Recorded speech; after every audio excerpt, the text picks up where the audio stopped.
Koperasi One, hari ini Majalah Peluang ada di Kota Gajah. Kami baru saja menghadiri RAT BMT Asapiah. Ini adalah RAT yang ke-25. Seperempat abad sudah, usia yang saya kira bukan waktu yang singkat. Dan tadi kita mendengarkan dari para pengurus KSP ini so far so good ya di tengah pandemi, walaupun ada beberapa kerikil-kerikil kecil, tapi the show must go on, kata ketuanya Pak Supadin di sebelah kanan saya. Begitu Pak ya, koperasi barangkali ada sulit-sulit sedikit, tapi koperasi nggak boleh berhenti, jalan terus Pak. Harus jalan. Iya, nah di sebelah kiri saya sekretaris Sekjen Pak ya, kalau dalam partai ya, yang menentukan banyak surat menyurat. Dan yang paling kiri, ini Pak Sugiono, dan paling kiri yang paling muda Pak Andrianto, treasury, tukang pegang duit, bendahara lah bahasa kitanya gitu. Beliau bertiga inilah yang mengendalikan saat ini BMT Asapiah, koperasi syariah terbesar di Lampung. Asetnya hampir mendekati 200 miliar nih tahun ini. 192 miliar. Iya, mendekati 200 miliar Pak ya.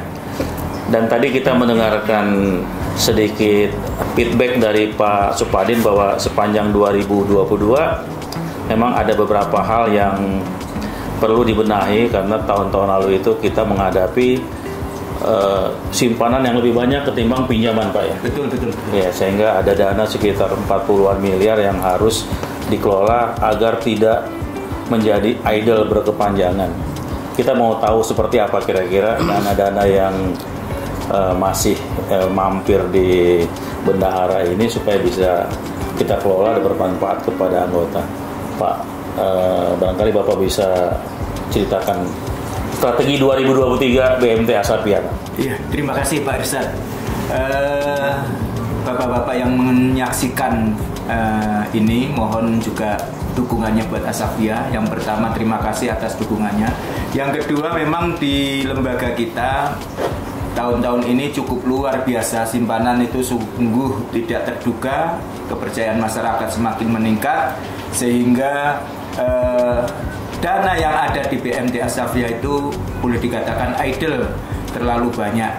Sehingga program 2023 kita bagaimana mengupayakan pembiayaan supaya bisa maksimal. Maka di beberapa tempat semua karyawan itu sudah kami berikan motivasi bagaimana membuat pembiayaan itu maksimal. Yang pertama adalah bagaimana membuat karyawan marketing itu menghadiri, mengunjungi promosi di perkumpulan-perkumpulan. Kalau di daerah kami ini ada pertanian, yang di situ ada kelompok wanita tani, ada petani pertemuan pertanian. Terus ada kelompok yasinan, kelompok ibu-ibu PKK, ada kelompok ibu-ibu muda yang suka senam dan sebagainya. Itulah sarana-sarana kami untuk promosi bagaimana membuat orang itu pembiayaan di kita sehingga dana-dana kita bisa termaksimalkan di pembiayaan itu. Itu yang usaha-usaha kami bagaimana 2023 itu bisa maksimal untuk menyalurkan dana-dana di BMT Asapiah itu Pak. Iya. Pak Giono ya, yang di tata kelola. Apa yang dikatakan Pak Ketua tadi kan akan memperkuat kelompok-kelompok itu kan. Ini seperti koperasi-koperasi sukses di beberapa tempat, biasanya mereka memang menggunakan kekuatan kelompok. Ambil contoh misalkan KSB wanita ya, Koperasi Setia Budi Wanita, maupun yang di Malang maupun di Surabaya, mereka juga pakai kelompok-kelompok dan itu ternyata hidup. Mereka menggunakan pola tanggung renteng. Nah di sini belum kali ya. Nah tata kelolanya gimana Pak? Bapak sebagai sekjen kan mesti ngatur apa yang disampaikan Pak Ketua ini. Ya, memang pertama yang dikatakan Pak Ketua dari pembinaan dari KWT, tentunya bagaimana KWT kita kumpulkan untuk memberikan suatu solusi usaha yang baru, menciptakan suatu brand yang baru, sehingga KWT itu bisa bergerak, sehingga kami bisa membiayai. Nah ini tuh ada pendekatan pembinaan dengan kelompok-kelompok tani. Sementara ini kan pupuk memang berkurang, kita akan turun untuk penggunaan pupuk organik. Itu pun kita turun ke bawah untuk mensosialisasikan agar pembiayaan itu terserap oleh mereka. Nah, kelompok-kelompok ini yang tidak yang resikonya sangat kecil sebenarnya, tapi manfaatnya banyak. Nah, terus ada beberapa lagi yang kita punya terobosan yang baru. Itu salah satunya yaitu kita bentuk koperasi Kopmen. Nah, Kopmen ini nanti akan menyerap anggaran yang dana yang idle tadi untuk Kopmen, kebutuhannya tentu untuk anggota. Anggota pembiayaan itu akan belanja ke Kopmen. Itu mulai kapan? Tahun ini? Tahun ini kita buka kemarin hari Jumat kita baru buka. Koperasi konsumen. Namanya? ABN Mart. Keren dong. ABN itu Asapiah Bangun Negeri. Kebetulan pengurusnya. Ini nggak ada urusan sama ABN Bank itu ya? Bukan. Jadi pengurusnya kita, terus kebanyakan anggotanya adalah anggota Asapiah. Ini yang dipajang apakah bagian dari? Ini adalah binaan-binaan. Ini termasuk yang kita bina seperti tauco, yang memang di Lampung ini tidak ada produksi tauco, sehingga kita pure membiayai tauco nih. Bina. Makanan enak ya. Terus ini madu lanceng ini adalah kebanyakan anggota yang punya karena ini sangat mudah urusannya. Terus ada beberapa hal memang seperti kambing bergulir yang kita sentuhkan, kita membentuk suatu MKU menuju keluarga utama. Itu bagaimana dari kaum duafa kita beri penjelasan, beri penyuluhan, sekaligus pembinaan dampingan dari dana Qodul Hasan. Program kambing bergulir tahun-tahun itu sekarang tetap jalan ya? Tetap berjalan. Dan Qodul Hasan berjalan karena Qodul Hasan itu pinjaman, tetapi ada pendampingan usahanya. Setelah mereka lancar, maka akan kita arahkan ke Tanwil untuk mengatasi dana-dana idle ini supaya tidak idle lancar. Pak, kalau pendampingan itu biasanya bagaimana Pak? Apakah semacam inkubator kah? Atau maksudnya menggunakan orang luar atau cukup dari dalam? Iya, ada cara-cara yang kita gunakan. Pertama itu memang kita dari dalam dulu. Jadi karyawan kita, marketing kita, ketika pembiayaan itu tidak cukup hanya pembiayaan saja, tapi bagaimana mereka juga harus mendampingi usahanya. Apa yang kurang dari usahanya, terus kemudian supaya bisa maksimal dari pencapaian target dari anggota kita, maka marketing itulah yang mengarahkan usaha-usaha dari anggota itu. Pengaman lah deh ya, supaya jangan terlalu keluar ya. Ya, paling tidak dia tahu kondisi yang dibiayai, bukan hanya sekedar pure setelah pembiayaan terus kemudian ditinggal, didatangi lagi ketika sudah macet. Ini yang tidak pas, yang harus dilakukan di marketing kita. Ya, ketua pengawas, ketua sekretaris bendahara. Ini ketiganya pekerjaan otak nih, nggak bisa duduk manis ya kayaknya ya. Coba ini bendahara yang ngurusin duit gimana nih? Anda bagaimana nih dari yang disampaikan oleh Pak Sekjen tadi mengenai pembiayaan seperti ini, pendampingan yang disampaikan oleh Pak Supadin, bagaimana nih ngatur uangnya nih?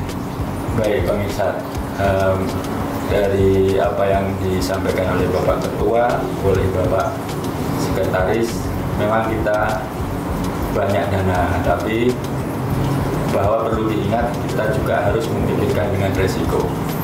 Kita sudah melakukan namanya perencanaan sesuai dengan prinsip-prinsip dasar organisasi. Tentunya kita untuk bertindak ada prinsip POAC, planning, organizing, action, controlling.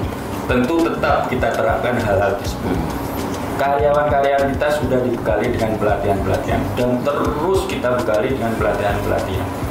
Jadi mereka memang ditarget, tetapi mereka tetap mengedepankan prinsip prudent, kehati-hatian. Apapun yang terjadi tetap harus dengan prinsip efektif dan efisien.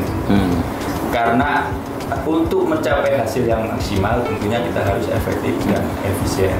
Bukan berarti pelit ya? Ya, bukan berarti pelit. Oh iya, karena bendahara biasanya pelit. Tidak keluar harus pelit Pak. Tidak keluar dari rel, harus sesuai dengan aturan. Memang banyak tapi tetap harus sesuai dengan aturan.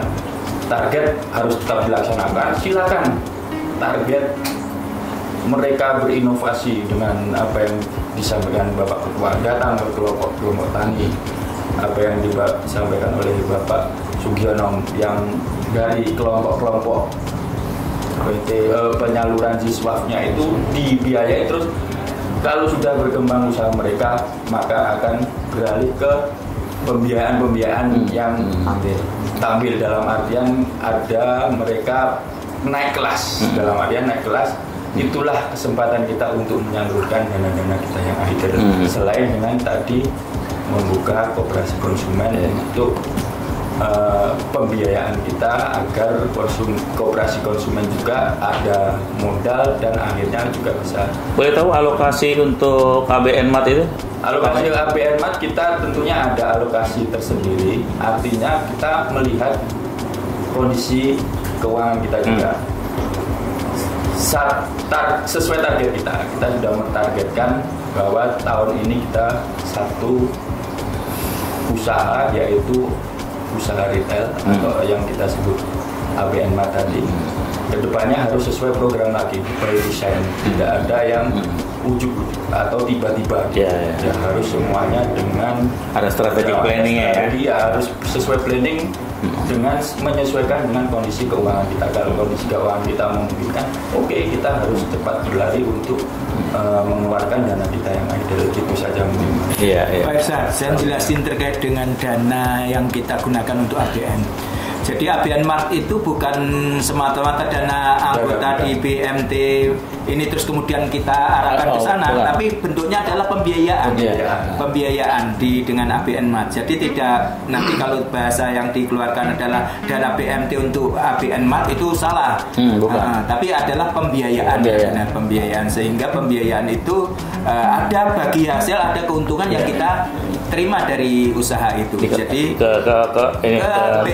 BMT-nya ya, ini yang kita lakukan. Jadi tidak semata-mata dana dari BMT untuk Asavia semacam investasi gitu ya Pak ya? Kalau bukan pembiayaan gitu. Ini pembiayaan. Karena ABN Mart punya kita juga, cuma manajemen yang lain. Gitu. Jadi ABN Mart itu pembiayaan ke BMT. Nah, bagi hasilnya itu nanti kita sepakati dan itu menjadi bagian keuntungan yang kita dapat. Spin off lah kata Menteri. Begitu Pak Dim, tahun 2002 nggak usah dibohongin, sulit. Kendala internal eksternalnya apa Pak yang Bapak hadapi? Ya, kalau bahasa sulit itu ya relatif ya Pak. Relatif. Ya kayak aman-aman aja. Tapi sampai sekarang pun kondisi Asavia tidak mengalami hal yang goncangan yang luar biasa. Turbulence nggak ada. Cuma goyang-goyang dikit ya. Yang biasa. Ombaknya agak gedean biasa. Di kita memang di internal memang di 2022 yaitu seperti yang boleh dikatakan lah manajemen kita banyak perubahan dan ditinggalkan oleh beberapa manajemen yang ada di manajemen pusat. Itu memang menjadi sedikit ya, kalau bahasa naik kapal goncangannya cukup lumayan. Tapi kan kita harus bisa jalan terus sampai tujuan, meskipun goncangannya ada harus sampai tujuan. 2002 telah kita lalui dan alhamdulillah selamat sampai tujuan. Itu yang kita lakukan. Di eksternal itu memang banyak di antara kita, karena goncangan-goncangan tadi banyak yang bertanya, aman nggak di BMT? Nah itu justru dijawab oleh kawan-kawan anggota yang lain. Kalau nggak aman, ngapain bisa beli ini, beli itu, usahanya ini, usaha itu, SHU-nya juga tercapai, semuanya biaya-biaya tercapai, tidak ada masalah. Nah itu menunjukkan bahwa BMT Asavia aman itu. Dan ditambah lagi dengan banyaknya orang percaya dengan kita, simpanan semakin meningkat, itu berarti menunjukkan kepercayaan pihak ketiga itu luar biasa, itu yang kita rasakan. Persaingan bagaimana Pak? Persaingan pasti, terutama kalau di lapangan itu kan suka dibanding-bandingkan istilahnya. Kan ada lagunya. Iya, dibanding-bandingkan dengan KUR, Super Mikro dan sebagainya itu. Ya kita ini bagian-bagian dari tantangan yang ada. Cuman kan saya bilang kepada marketing seluruh yang terlibat di BMT, itu ya bukan hanya di kita, dimanapun akan ada tuh tantangan. Maka tinggal bagaimana kita memberanikan diri untuk menghadapi tantangan itu. Gitu. Pak, di beberapa tempat sudah ada keluhan seperti itu, bahwa koperasi itu yang sulit di eksternal adalah ketika harus bersaing dengan pemerintah. Jadi pemerintah sendiri bersaing sama koperasi, yaitu bagaimana pemerintah meningkatkan kurs sampai 460 triliun dengan bunga hanya 3-4%. Ini kan menggoncang bisnis koperasi. Nggak cukup dari itu, pemerintah juga mengeluarkan yang mikro tadi, ultra mikro, dengan apa yang disebut mekar, dengan bunga juga luar biasa rendah, 2%-3%. Ini menurut Bapak, ada nggak himbauan Bapak nih? Ya, sebagai warga gerakan koperasi memang berharap pemerintah itu lebih peduli lagi dengan kebijakan-kebijakannya yang pro dengan koperasi kan gitu. Kalau di koperasi ada kenapa nggak di koperasi? Nah gitu ya? itu makanya koperasi itu cobalah diberi suntikan dana yang lebih lunak sehingga warga, katakanlah yang kita biayai kan warga-warga yang boleh dikatakan akses ke banknya sulit juga. Mereka aksesnya ke kita. Maka itu beri kesempatan untuk menikmati fasilitas-fasilitas yang ada dari pemerintah. Itu mestinya secara keinginan kita. Cuman kan kebijakan itu masih belum sampai ke kita. Ya. Jadi Pak Sekjen, seperti dikatakan Pak Ketua tadi, ada persaingan yang kira-kira rasanya kurang fair gitu. Nah, menurut Anda nih gimana nih menyikapi turun rembuknya pemerintah melalui KUR dan ultramikro ini bersaing sama koperasi? Sebenarnya kan gini Pak, pemerintah juga harus mengacu dari Undang-Undang Dasar 45, di mana ekonomi kita itu betul-betul dipotong dengan sistem gotong royong. Ya. Nah ini bagaimana supaya sinergi ini akan muncul semuanya, baik pemerintah sebagai yang memiliki lembaga keuangan besar ya kan, yang punya uang, sementara koperasi juga harus berjalan. Ini kebijakan ini jangan berpihak melulu kepada mau saya kan gitu. Tetapi mereka juga harus menilik ke undang-undang dong, supaya ini berjalan, jangan saling membunuh kan gitu. Kalau ini terjadi otomatis pemerintah sebagai pelaksana Undang-Undang Dasar 45 pada pasal 33 itu tetap berjalan. Oke, Pak Andri ada tambahan? Ya, Atau Anda setuju? setuju dengan Bapak Ketua, Pak Sekjen. Oh, bukan setuju dengan program yang... Tidak, oh nggak ya. Artinya program tersebut kan secara tidak langsung atau secara langsung malah secara langsung. Mukul, iya. Ya, mukul. Tidak banyak yang perlu diperdebatkan, artinya sudah jelas itu kebijakan yang belum pas kalau belum pas, tidak pas atau boleh dikatakan tidak pas. Jadi ini suara orang-orang koperasi beberapa daerah seperti ini. Pak Paden, sebelum kita menutup acara ini, apa pesan Anda lagi terhadap persaingan ini? Ya, paling tidak pemerintah itu mengertilah dengan kondisi koperasi yang ada di Indonesia, terutama koperasi-koperasi yang di daerah-daerah. Oke lah, 8 koperasi yang besar itu kan wilayahnya di daerah-daerah pusat sana di Jakarta. Nah, yang di bawah-bawah ini koperasi beneran yang memang perlu harus ditolong dalam kondisi karena mereka bertemu langsung dengan orang-orang mikro, orang-orang kecil. Dan ini menjadi bagian yang harus diperhatikan oleh kebijakan-kebijakan pemerintah, terutama terkait dengan pendanaan, supaya masyarakat kita bisa terbantu, ekonominya meningkat karena pendanaannya juga murah dari pemerintah. Itu karya saya kira untuk ke depan pemerintah mengambil kebijakan. Iya Pak, terima kasih Pak Padin, Pak Ketua, Pak Sekjen, Pak Giono, Pak Andri, Bendahara. Terima kasih sudah berbagi pikiran dengan kami. Dan mudah-mudahan ini juga akan masukan juga kepada pemerintah bahwa ada beberapa kebijakan-kebijakan yang kiranya tidak terlalu menggusur bisnis-bisnis koperasi di daerah, terutama daerah-daerah yang jauh atau daerah remote ya, seperti kalau BMT Asapia belum remote ya, kalau masuk ke pedalaman Kalimantan atau Sulawesi, walaupun ini juga masih relatif jauh juga, tapi belum lah, masih rame. Tapi kita berharap mudah-mudahan kebijakan ini bisa di apa Pak istilahnya? Dievaluasi, bisa dievaluasi ke depannya sehingga koperasi juga bisa bernapas, kebijakan dan program pemerintah juga bisa terus jalan. BMT Asapia ceria 2023 sejahtera bersama.